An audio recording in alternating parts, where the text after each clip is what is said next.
Salam sejahtera, selamat siang Bapak, Ibu, dan adik-adik rekan mahasiswa. Kemarin kan kita sudah menyampaikan materi sebelumnya, dan sekarang kita memasuki materi ke-8 tentang pembagian warisan menurut Islam, menurut hukum adat, dan menurut hukum perdata. Jadi yang perlu kita pahami di sini, banyak terjadi trouble atau permasalahan di masyarakat terkait pembagian warisan menurut hukum Islam, hukum adat, dan hukum perdata. Nah, banyak kan orang yang pada bingung gitu. Misalnya, kan orang bingung, misal terjadi trouble, sengketa waris, ya. Orang bingung, ini penyelesaiannya bagaimana ya? Apakah jalur hukum Islam kah? Gitu kan? Oke. Apa hukum adat kah? Ya. Atau apakah hukum positif kita atau kita sebut hukum perdata kan? Ya. Jadi kita harus tahu dulu trouble-nya, permasalahannya sebelum kita memahami masalah warisan seperti itu. Sengketa waris itu di Indonesia kita pahami kan berbeda suku, ras, agama, dan suku, ras, dan budaya itu sama agama. Nah, inilah. Di sini agama aja kita ada 2 ya. Agama kita ada 5, tapi kita kerucutkan Muslim dan non-Muslim, kan seperti itu ya. Muslim, non-Muslim. Oke. Jadi kenapa belajar hukum Islam? Untuk memahamkan adanya suatu sengketa terkait agama Islam, maka penyelesaiannya adalah menggunakan hukum Islam. Oke. Non-Muslim menggunakan hukum ketika terjadi suatu pernikahan, perceraian, kemana? Silakan. Aku perdata. Oke, perdata ya. Jadi dalam 2 ini sudah terjawab bahwasanya apabila terjadi sengketa waris, maka Muslim menyelesaikannya menggunakan hukum Islam apabila dia mau ke pengadilan agama. Dan non-Muslim menyelesaikannya adalah di hukum perdata. Hukum perdata di mana pengadilannya? Betul sekali, pengadilan negeri. Terus pertanyaannya, hukum adat gimana? Nah, ini yang spesial. Penyelesaian dalam waris hukum adat apabila dia memang dalam ruang lingkup. Dalam penjelasan materi saya nanti saya akan jelaskan terkait materi patrilineal seperti apa. Dia nggak masuk ruang lingkup hukum adat itu gitu loh. Nah, ini udah bisa memahamkan, udah paham ya bahasa sederhananya ya. Harus bisa bingung ada ini kemana arahnya kan gitu. Jadi sekarang kita masuk intinya, udah jelas ya dalam 3 perbedaan ini. Kemudian kita pertama sekali harus mempelajari pembagian warisan menurut hukum Islam. Hukum Islam berpedoman pada sudah pasti Al-Quran ya. Jadi dalam pembagian warisan, hukum Islam pasti berpedoman dalam surat ayat-ayat Al-Quran. Surat pertama adalah 1. Yes, itu Cinta An-Nisa ya 11. Oke, terus apa apa lagi? Surat An-Nisa ayat 12.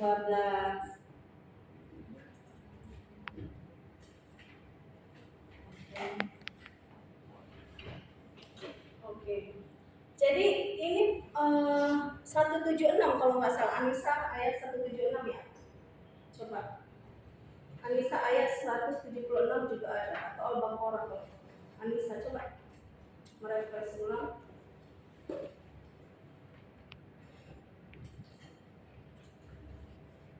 Ini 176. Nah, coba dibenarin dulu, dikoreksi. Ya, Anissa ayat 176. Oke, berarti betul ya. Saya agak lupa, cuma mau refresh kembali. Anissa ayat 176.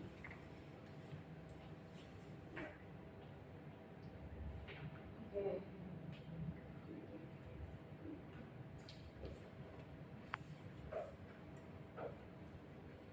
Coba kita fokuskan dulu ke ayat Anissa ayat 11. Coba biar Bapak Ibu paham nanti. Oke kan? Anissa dulu. Kita Anissa dulu ya, ayat 11 ya. Anissa ayat 11 dulu kita fokuskan.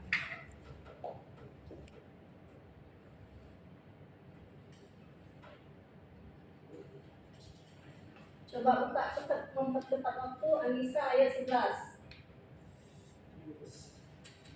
Ayat 11 apa? Silakan baca. Coba buka HP-nya, share ke saya biar saya memberi pemahaman kepada rekan mahasiswa semua seperti itu. Coba. Ya silakan Pak. Terjemahnya aja. Iya, terjemah aja.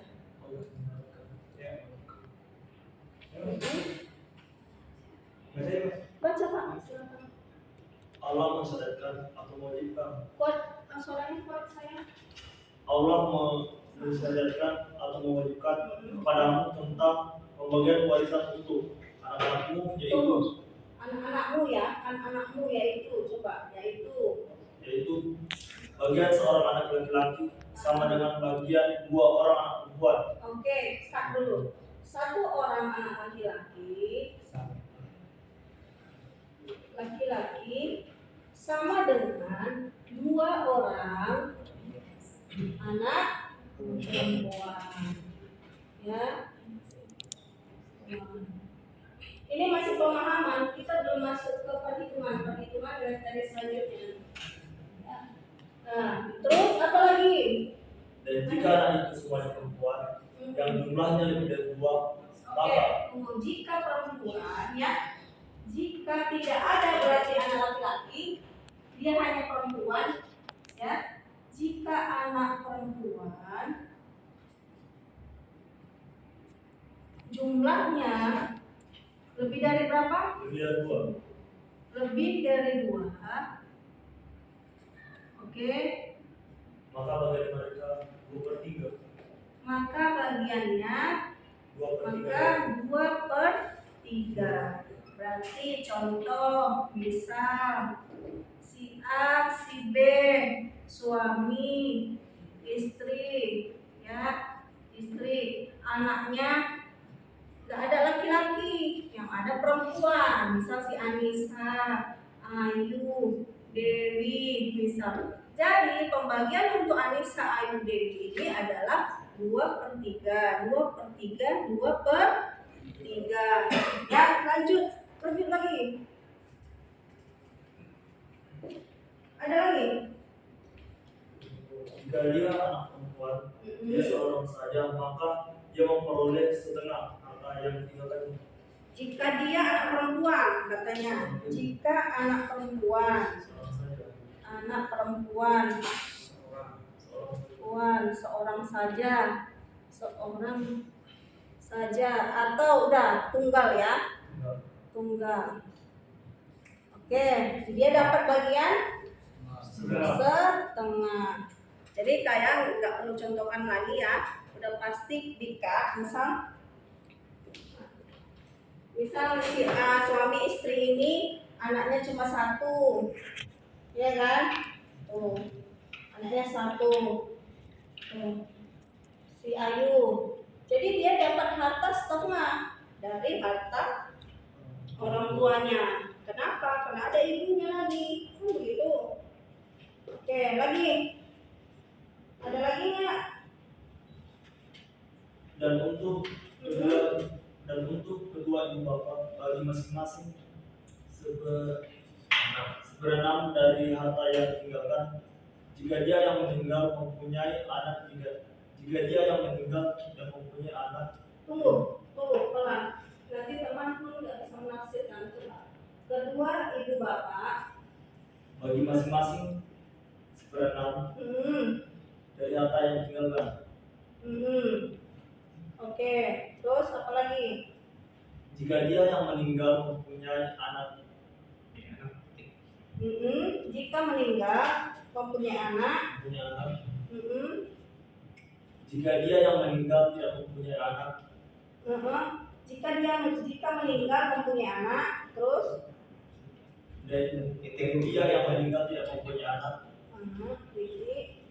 Dan meninggal tidak mempunyai anak, terus? Dia diwarisi oleh kedua ibu bapaknya.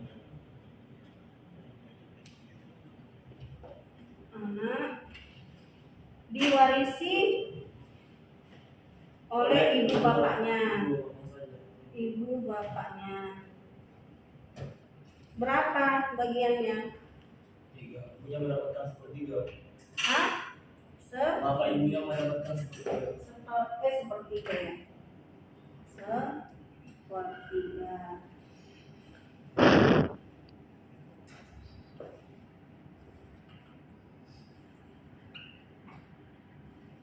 Oke.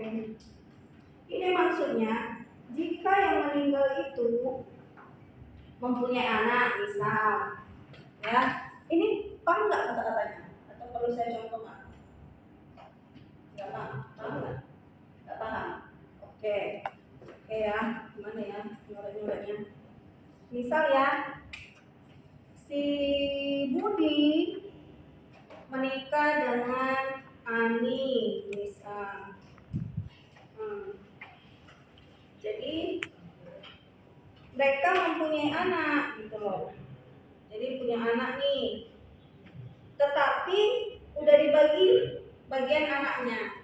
Dia juga bisa mendapat bagian ibu bapaknya, orang tuanya. Ya, orang tuanya bisa dapat bagian warisan, tetapi 1/6. Ya, 1/6. Ayah ibu mereka ini bisa dapat 1/6 jika punya anak si Budi dan Ani ini.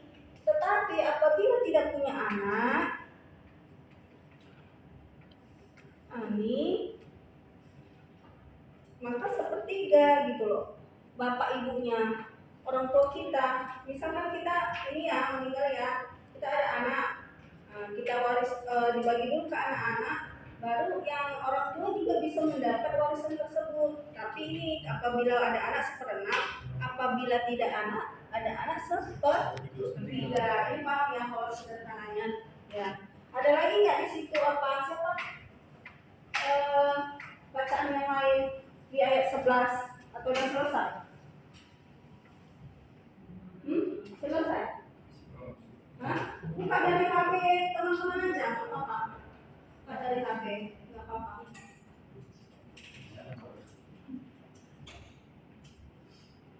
Jika kamu mempunyai anak, maka para istri memperoleh 1/8 dari harta yang kamu tinggalkan setelah dipenuhi wasiat yang kamu buat dan setelah dibayar utang-utangmu. Oke, berarti Al-Quran juga sangat adil menyatakan porsi istri kita mendapat 1/8 apabila kita suaminya meninggal dunia, ya, 1/8. Oke, masuk An-Nisa ayat 12. Coba. Tetapi tadi dipahamkan bahwa surah An-Nisa ayat 11 pembagian ini harus diselesaikan dulu wasiat dari yang meninggal, kemudian utang-utangnya, lalu biaya pemakaman, ya selesaikan dulu itu baru mulai kembali, boleh dibolehkan. Kalau Anissa ayat 12, coba ayo cepet. Dan bagianmu suami-suami adalah seperdua dari harta yang ditinggalkan oleh istri-istrimu. Suami ya, suami seperdua ya, setengah berarti ya. Dua. 1/2 kan? Iya betul. Setengah. Terus? Udah dari harta yang ditinggalkan oleh istri. Iya. Oke. Berarti Jika mereka tidak punya anak. Jika tidak punya anak. Jika tidak ada anak. Oke. Berarti pada Anissa ayat 12 mengedepankan ketika istri kita meninggal. Jadi pedomannya dasarnya. Tetapi ayat 11 tadi dalam hukum Islam untuk ketika suami yang meninggal, itu porsinya. Ini ketika istri ya. Ini untuk istri yang meninggal ya, reject. Nah, setengah jika tidak anak. Tidak ada anak. Kalau ada anak berapa, Pak? Jika mereka istri itu mempunyai anak, maka kamu mendapat 1/4 dari harta yang ditinggalkan. Setelah dipenuhi wasiat yang mereka buat, atau dan setelah dibayar hutangnya. Udah sampai situ, Pak. Titik. Oke, nggak ada lagi. Ada masih. Apa lagi, Pak? Para istri memperoleh 1/4 harta yang kamu tinggalkan jika kamu tidak mempunyai anak. Apa istri? Ya, para istri memperoleh 1/4. Para istri berarti jika istri ya banyak ya. Para istri. Istri banyak tidak? Para istri Para istri seberapa? memperoleh 1/4 harta yang kamu tinggalkan jika kamu tidak mempunyai anak. Jika kamu mempunyai anak, maka para istri memperoleh 1/8 dari harta yang kamu tinggalkan setelah dipenuhi wasiat yang kamu buat dan setelah dibayar hutang-hutangmu. Oke, ada lagi, Pak. Jika seseorang meninggal, baik laki-laki maupun perempuan yang tidak meninggalkan ayah dan tidak meninggalkan anak, tetapi mempunyai seorang saudara laki-laki seibu atau seorang saudara perempuan seibu, maka bagi masing-masing dari kedua jenis saudara itu 1/6 hartanya. Tetapi Tunggu, Pak, maaf. Saudara laki-laki seibu, terus saudara laki-laki seorang saudara laki-laki seibu atau seorang saudara perempuan seibu. Perempuan seibu. Berapa bagiannya, Pak? Masing-masing dari kedua jenis saudara itu 1/6 harta. 6. Oke, ya. Ada lagi, Pak? Tetapi jika saudara-saudara seibu itu lebih dari seorang, maka mereka bersama-sama dalam bagian yang sepertiga itu setelah dipenuhi wasiat yang dibuatnya atau yang setelah dibayar hutangnya dengan tidak menyusahkan kepada ahli waris. Oke, udah. Demikianlah kata Allah. Oke. Ya, dalam ayat 12 karena pada ayat 11 sudah dijelaskan, ayat 12-nya yang begini. Apabila misal istrinya meninggal, si suami mendapat setengah jika tidak ada anak. Tapi apabila ada anak, suami hanya mendapat 1/4. Kemudian apabila pembagian para istri, maka ada dibagi 1/4 harta jika tidak ada anak. Ya, para istri 1/8 harta jika ada anak. Kemudian saudara laki-laki seibu, saudara laki-laki perempuan seibu 1/6. Ini maksudnya sepupu ya, sepupu ibunya.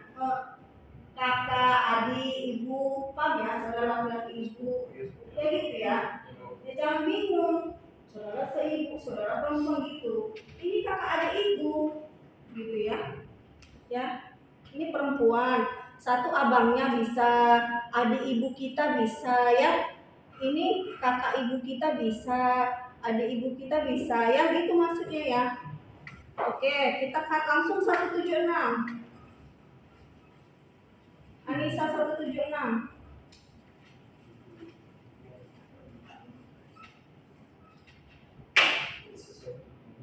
Apa? Ayo, siapa gantian? Ayo.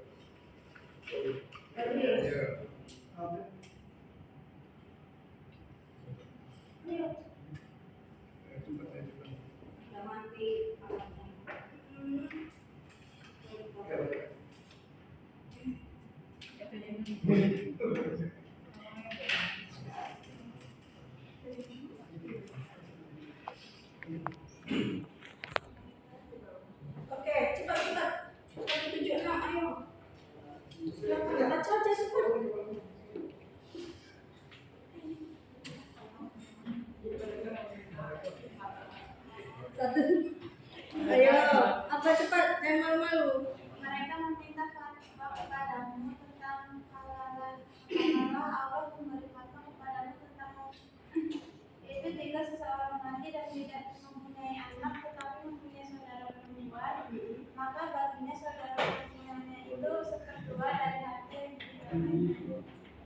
Udah selesai.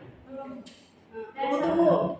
Jika tidak ada anak ya, tidak ada anak, maka yang mendapat adalah saudara perempuan, ya. Berapa saudara perempuan dapatnya? Setengah. Oke. Lalu apa lagi? Dan saudara yang laki-laki mewarisi seluruh harta saudara perempuan. Saudara laki-laki mewarisi. Seluruh harta saudara perempuan. Oke. Ini apabila tidak ada anak, maka saudara laki-lakinya mewarisi seluruhnya. Kenapa? Dari awal surah An-Nisa ayat 11 sudah dinyatakan jumlah proporsi laki-laki lebih banyak daripada perempuan. Dikatakan 1, ya, seperti itu ya. Ada lagi sayang? Tetapi jika saudara perempuannya itu 2 orang, maka bagi keduanya 2/3 dari nafkah yang ditinggalkan. Oke, berarti ini bagian dari sini 2/3 apabila lebih. Ya, ada lagi? Dan jika mereka mewarisi terdiri dari saudara-saudara laki-laki dan perempuan, maka bagian seorang saudara laki-laki sama dengan bagian saudara perempuan. Oke, sama aja balik ke An-Nisa ayat 11 ya. Ya. Oke. Jadi pertanyaannya, apa sih perbedaannya, kenapa sampai perbedaan penggunaan waris hukum Islam dengan hukum adat dan hukum perdata? Perbedaannya adalah, ya, perbedaannya kalau hukum Islam dia merupakan pembagiannya secara proporsional. Pembagiannya proporsional dalam artian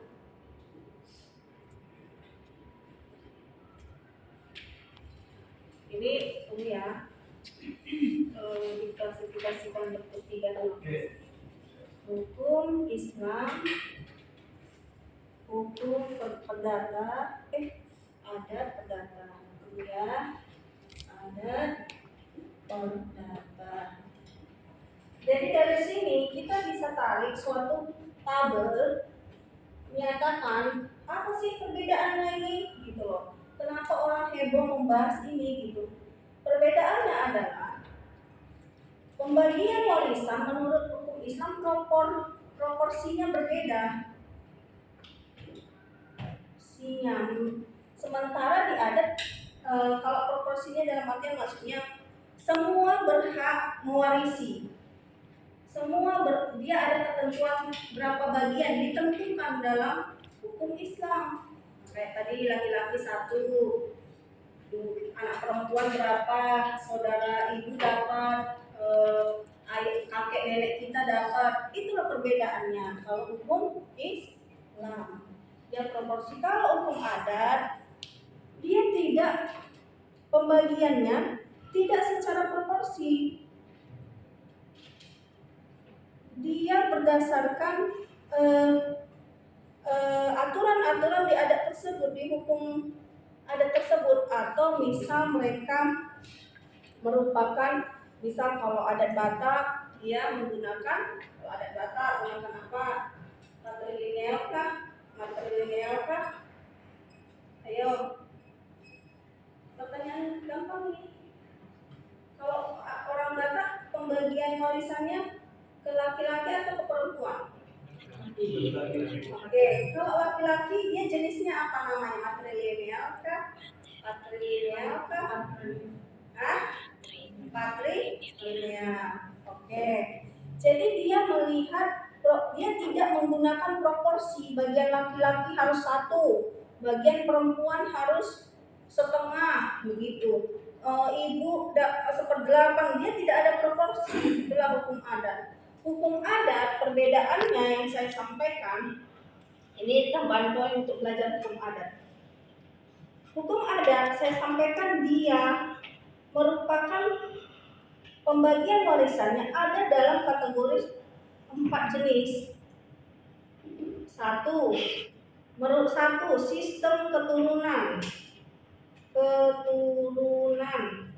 Maksudnya adalah ayah dan ibu, misal kita ya, suami dan istri, boleh memberikan bagian kepada anak-anaknya dari pokoknya anak keturunannya. Contoh, si suami nikah punya anak lagi, nikah siri, anak keturunan nikah sirinya bisa dia dapat. Itulah dalam maksud hukum adat sistem keturunan. Yang penting garis lurus keturunannya boleh mendapat, tapi tidak ada bahasa proporsi ya, bagian-bagian atau angka yang didetailkan gitu. Itu maksud dari sistem keturunan. Kedua, ada yang dikenal dengan sistem individual. Individual ini contohnya, misal apa ya? Individual, dia dibagi misalnya.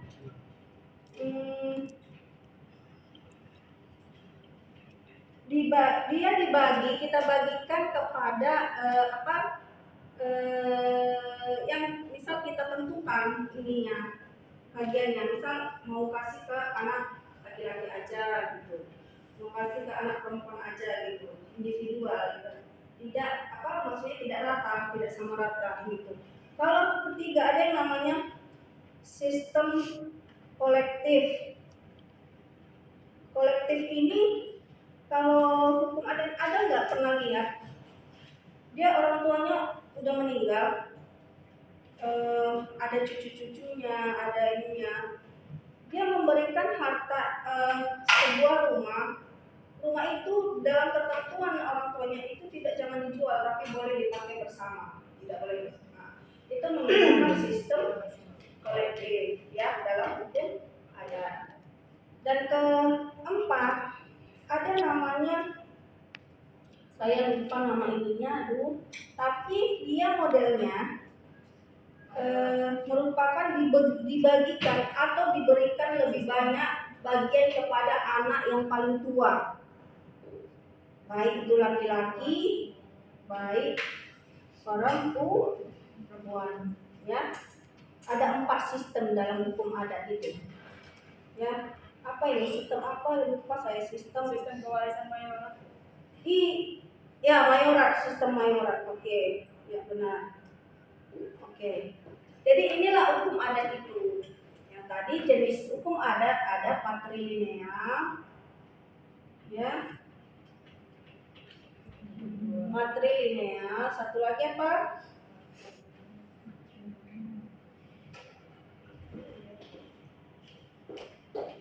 Satu lagi parental. Parental menarik garis keturunan kedua belah pihak, yaitu bapak dan ibu.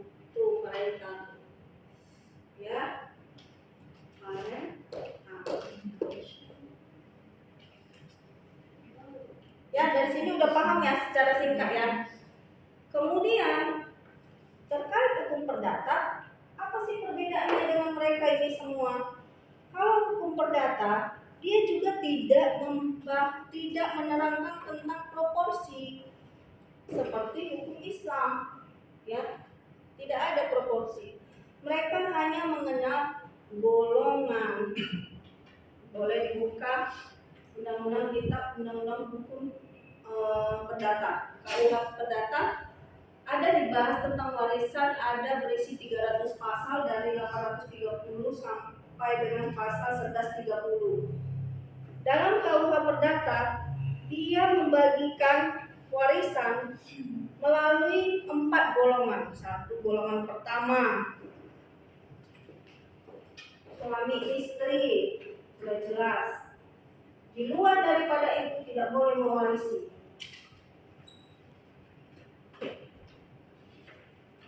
Kenapa kita harus mempelajari ini?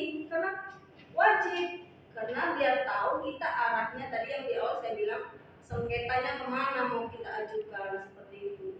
Misal kayak perceraian, pengadilan agama, kalau salah mengatakannya bisa salah hasilnya kan gitu. Ini golongan 1 tuh, lihat tuh, golongan 1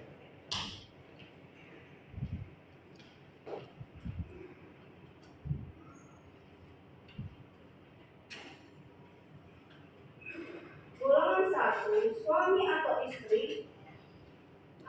Anda sana di situ? Mohon bantu. Suami atau istri dan atau anak keturunan pewaris yang berhak menerima warisan. Dalam bagian di atas yang mendapatkan warisan adalah istri atau suami dan ketiga anaknya, masing-masing mendapat seperempat bagian. Beda ya proporsinya ya. Hukum Islam tadi anak ini setengah anak satu orang laki-laki, setengah anak perempuan kan gitu. Jadi golongan waris yang pertama ini berbeda kalau KUH Perdata. Ya. Suami atau istri dan atau anak keturunan pewaris yang berhak menerima warisan. Suami kalau golongan pertama. Dalam bagian di atas yang mendapat warisan adalah istri, suami dan ketiga anaknya masing-masing Seperempat bagian.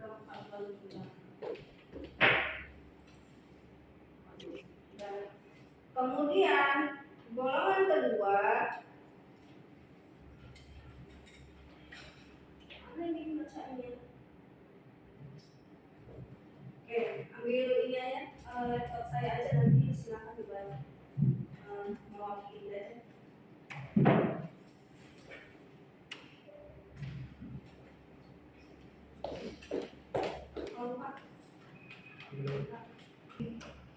Pak, baca aja Pak. Golongan kedua. Golongan ini adalah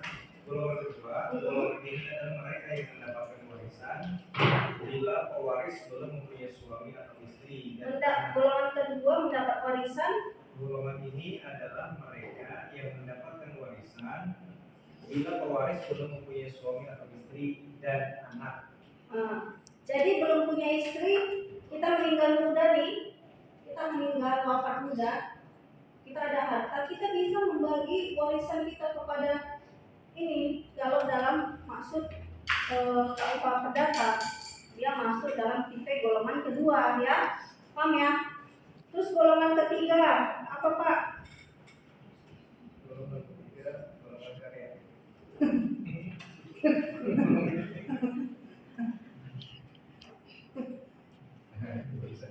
Golongan ketiga, dalam golongan ini pewaris tidak mempunyai saudara kandung sehingga yang mendapatkan waris adalah keluarga dan garis lurus ke atas, baik dari garis lurus ibu maupun ayah. Contoh bagian di atas yang mendapat warisan adalah kakek atau nenek, baik dari ayah dan ibu. Ya. Berarti golongan ketiga boleh mewarisi orang lain, katanya sama dengan hukum Islam. Nah, dia boleh mewarisi kakek, nenek, saudara boleh. Golongan keempat Pak. Golongan keempat, pada golongan ini yang berhak menerima warisan adalah keluarga saudara dalam garis atas yang masih hidup.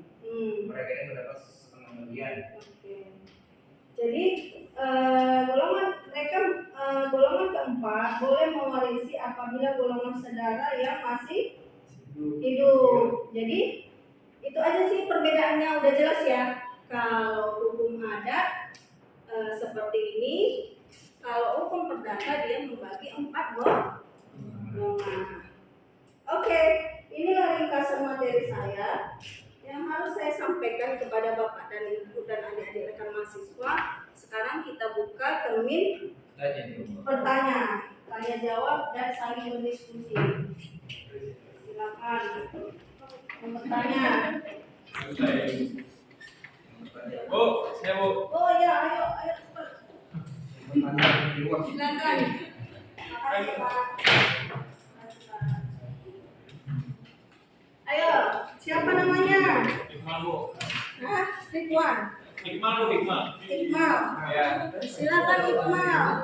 Kan kita sekarang lagi pembahasan warisan ya Bu. Jadi sekitar 8 tahun yang lalu ayah saya meninggal.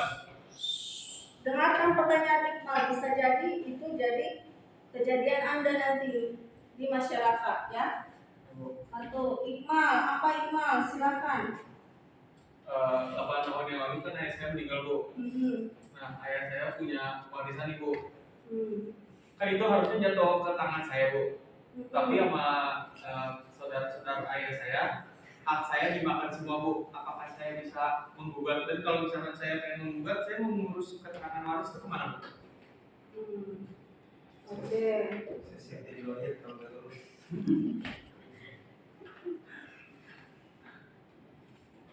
Yang menerimanya siapa? Saudara dari bapak atau Iya, ibu? kakak-kakaknya ya. Saudara dari ayah? Iya.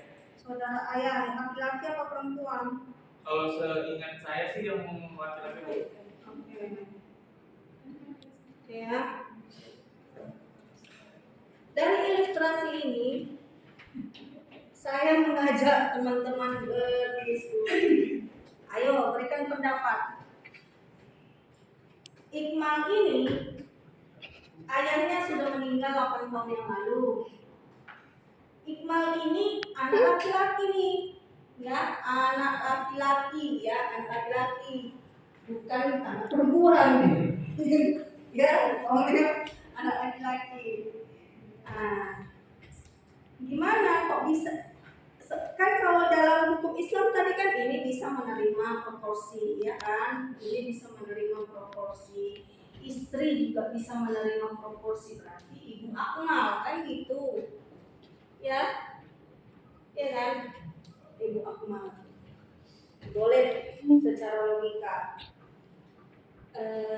Gimana caranya? Berapa bagian kan harusnya Akmal? Ini sebelum masuk dalam ruang lingkup perkara ya. Berapakah seharusnya Akmal mendapatkannya menurut hukum Islam yang tadi? An-Nisa ayat 11, 12 dan 1. An-Nisa ayat 11, 12. Ayo, gak ada di Google. Setengah bagian. Ya? Nah, Setengah bagian. kenapa? Benar nggak setengah bagian? Ayo. Hah? Ayo yang lain selain Pak Akmal. Benar nggak? Setengah bagian si Akmal. Ini bukan banci, laki-laki. Walaupun banci itu laki-laki. Berapa bagiannya? Ya, coba. Kamu berapa? Setengah bagian atau seperempat. Oke, nah, berarti nyambung ya. Yang arahan saya tadi berarti juga masuk ya. Setengah bagian ya. Oke. Jika misal ya, jika ini tidak ada, berapakah dapat ini? Saudara ayahnya? Ayo, ngurus surah An-Nisa ayat 11 dan 12 tadi.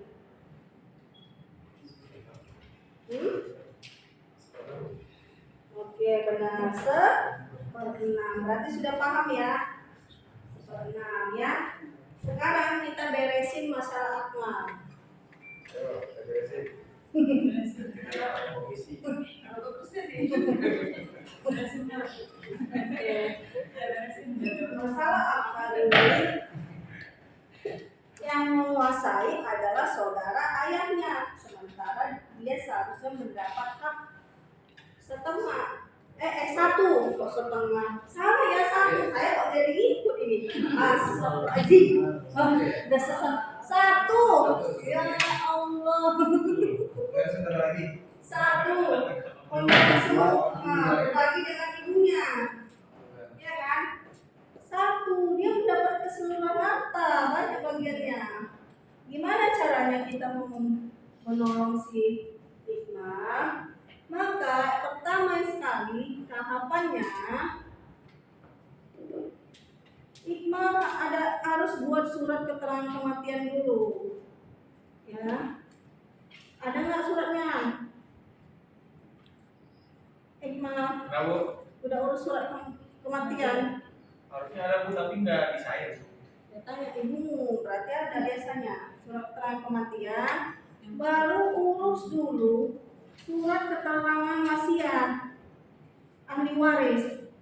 Wasiat keterangan ahli waris. Oke. Kemana kamu urusnya? Ya, sesuai pertanyaan Iqmal tadi. Ada dua. Balai peninggalan harta atau dalam artian pengadilan negeri, pengadilan permohonan ke pengadilan boleh. Kemudian notaris. Ada jalan, ada beberapa jalan.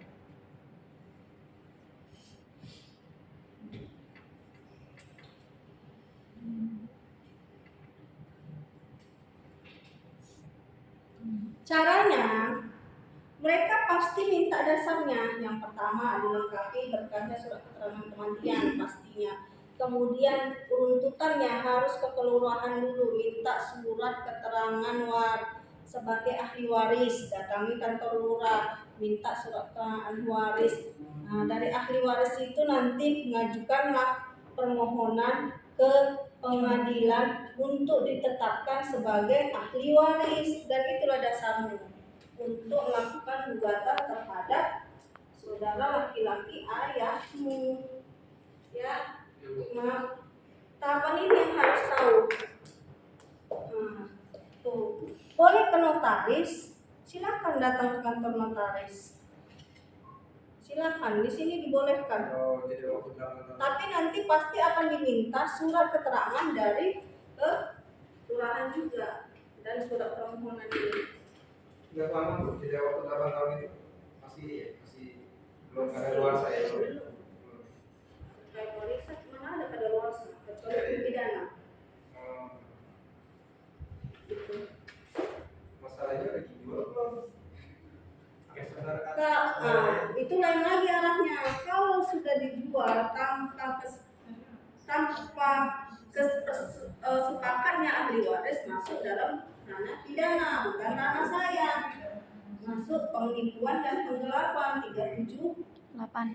Ayo. 378. 378. Kalau nanya yang udah dijual dulu. Hah? Kalau yang nanya udah dijual apa enggak? Seingat saya Bu ya. Ayah saya punya apartemen di Kuningan.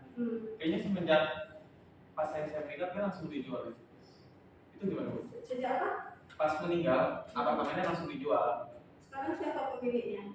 Nggak tahu deh, saya nggak tahu. Dijual? Iya langsung dijual. Dari 8 tahun yang lalu. Ini ada ahli waris kan ada. Saya jual Bu. Ini arahnya ke pidana. Ini bukan wilayah objek apa maksudnya ranah saya. Ini ranah ke tata imam. Ya nanti belajar ini ya. Ini arahnya kemana ya kan? Yang tadi saya arahkannya ke warisan. Jadi kamu harus ngurus dulu surat ini. Kamu harus pakai kuasa hukum untuk menyelesaikan permasalahanmu. Tapi kamu harus banyak dulu. Harus punya cuan dulu. Makanya bagus-bagus cari uang biar kita laporkan nih. Nah ini ada bisa ini. Ada upaya nih, bisa dilakukan ini, ya. Kepidana bisa, atau perdata bisa, ya. Ada 2 celah. Itu. Ada lagi nggak yang ingin tanya? Silakan. Oke. Secara umum di Indonesia kan ada beberapa hukum, contohnya hukum positif, hukum adat, dan hukum Islam. Bagaimana hubungan antara hukum Islam dengan hukum positif di Indonesia? Apa hukum Islam dan hukum positif. hubungannya? Hukum positif dan hukum Positif Islam. dan hukum Islam.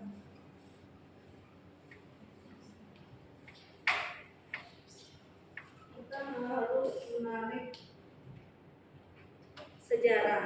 Pernah nggak dengar Insinyur Soekarno bilang jas merah? Apa artinya? Ya? Jas merah. Remote. Jangan sekali-kali melakukan segala. Ya. Jas merah ya. Oke. Jangan sekali-sekali lupakan sejarah. Ya.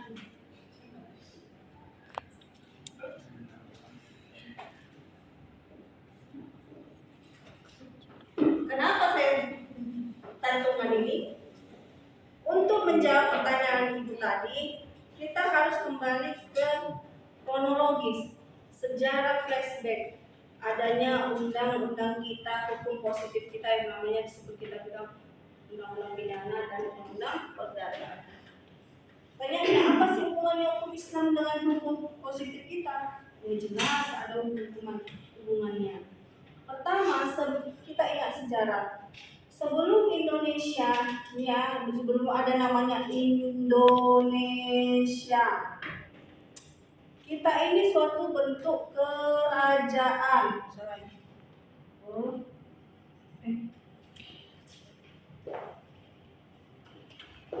Kerajaan, kita kerajaan sebenarnya, ya. Berapa ya saya buatnya? Nomor aja. Ya. Kerajaan. Ini Indonesia lah gambar rumah bubuk.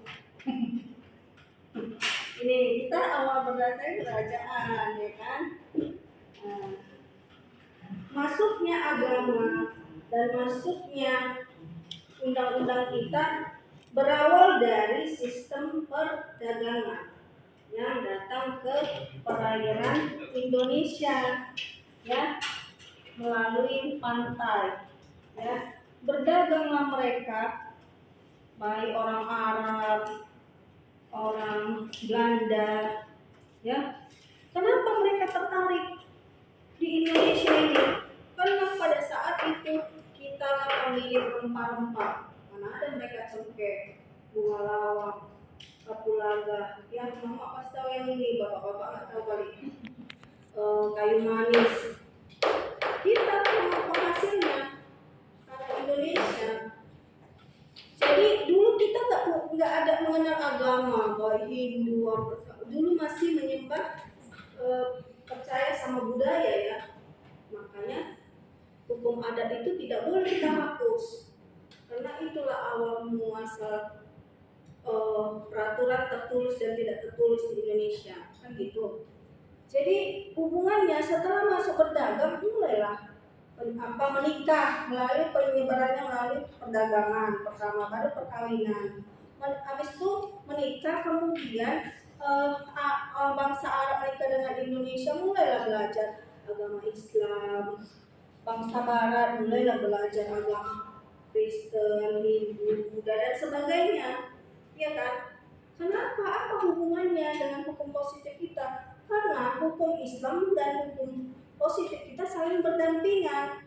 Hukum positif itu kan sumbernya dari Eropa kontinental, dalam artian kontinental. Kita dulu sebelum adanya undang-undang ini, kita kan dijajah oleh siapa aja, yuk? Jepang, Portugis. Nah, siapa yang paling lama? Belanda. Maka dari itu, hukum Belanda lah yang banyak kita adopsi menjadi hukum positif kita.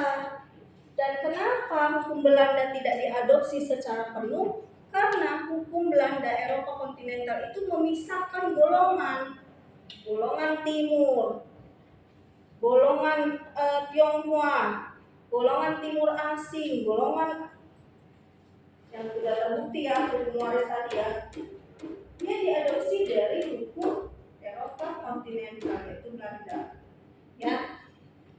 Dan kenapa ada hukum Islam? Hukum Islam menyempurnakan itu agar tidak terjadi perbedaan, tidak terjadi di luar yang tidak budaya timur digunakan, gitu loh. Jadi erat hubungannya. Contohnya, hukum Islam banyak digunakan sebagai pedoman dalam pembuatan undang-undang. Kayak hukum waris tadi kan diambil dari surah An-Nisa, tetapi kayak ambigu bahasanya kan, kayak disamarkan. Begitu. Jadi dia memiliki keterkaitannya. Dan apa hubungannya dengan hukum adat? Kenapa tidak bisa dihapus di Indonesia? Karena kita harus balik ke sejarah lagi yang saya bilang. Ya.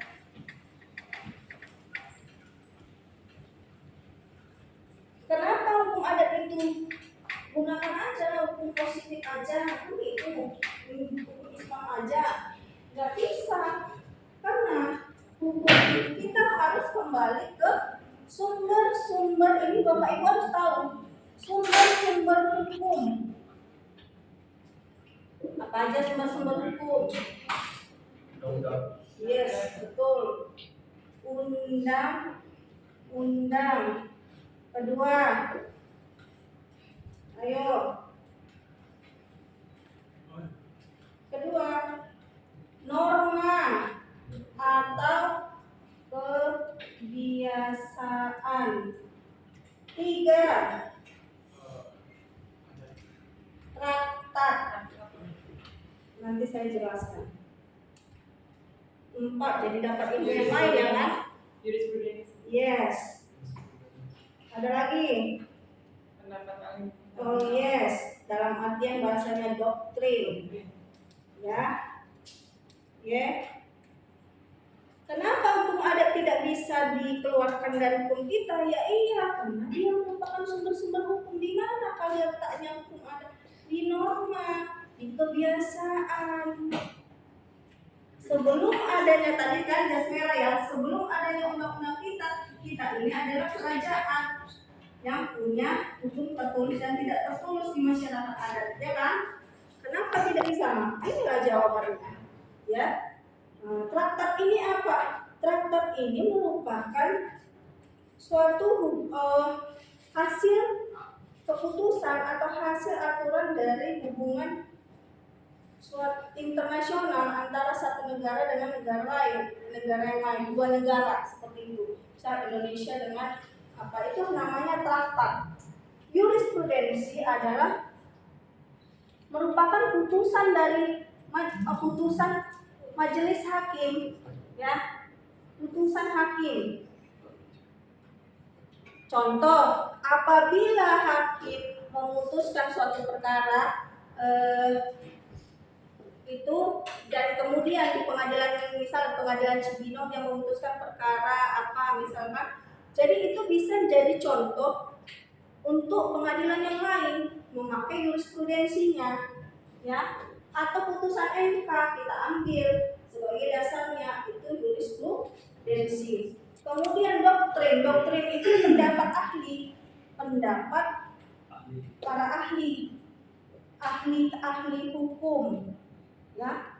Jadi ini juga bisa kita jadikan dasar apabila bisa membuat gugatan atau apa, ambil dari doktrin atau pendapat para ahli hukum, karena itu merupakan sumber hukum, dibolehkan, ya, dibolehkan.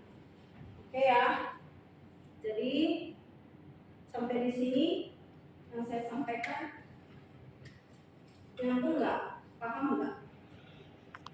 Yang saya sampaikan dari awal. Paham nggak? Paham ya? Oke ya. Ada lagi yang ingin ditanyakan?